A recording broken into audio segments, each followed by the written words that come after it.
সংবিধান সংস্কার বা পুনর্লিখন হলে রাজনৈতিক সমঝোতার ভিত্তিতে নির্বাচনের পরে সংসদের মাধ্যমে সেটাকে পাশ করার পক্ষে অভিমত আইনবিদ ও বিশ্লেষকদের। একই সঙ্গে বিচার বিভাগের সত্যিকারের স্বাধীনতা আর স্বৈরতন্ত্রের পথ রুদ্ধ করতেও সদিচ্ছার তাগিদ তাদের।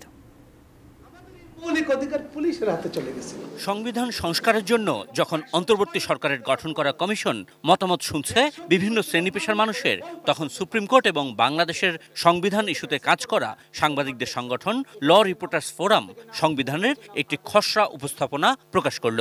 ৭০ অনুচ্ছেদ এটা অবশ্যই তুলে দিতে হবে, কারণ এমপি প্রধানত তার কনস্টিটিউয়েন্টদের স্বার্থ রক্ষার জন্য সেখানে প্রেরিত, দলের স্বার্থ রক্ষার জন্য নয়, প্রধানমন্ত্রীর স্বার্থ রক্ষার জন্য নয়। সংগঠনটির সাবেক সভাপতি ও দৈনিক ইত্তেফাকের নির্বাহী সম্পাদক সালেহ উদ্দিনের প্রণয়ন করা এই খসড়া নিয়ে জাতীয় প্রেস ক্লাবে শনিবার এক সেমিনারে মতামত দিলেন আইন বিশ্লেষকেরা। এই প্রস্তাবনা, এই সংশোধনীটা আপনারা সংস্কার কমিশনের সামনে দেবেন এবং সেই কমিশন কিভাবে কোন প্রক্রিয়া এটা আনতে পারে, কারণ আমার পার্লামেন্ট নাই এখন।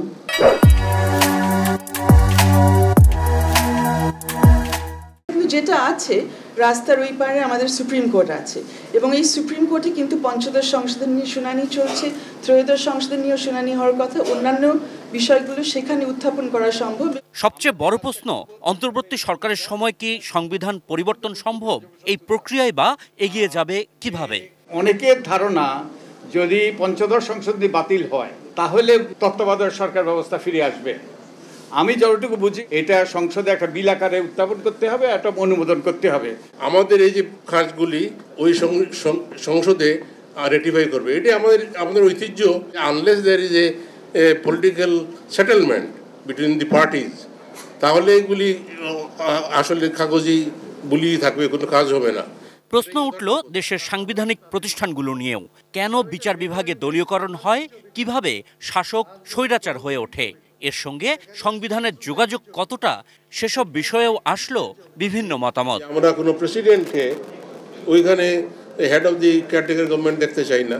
আর ২ নম্বর, কোনো জুডিশিয়ারি চিফ জাস্টিসই হোক আর কোনো জাজই হোক, ওইখানে দরকার নেই।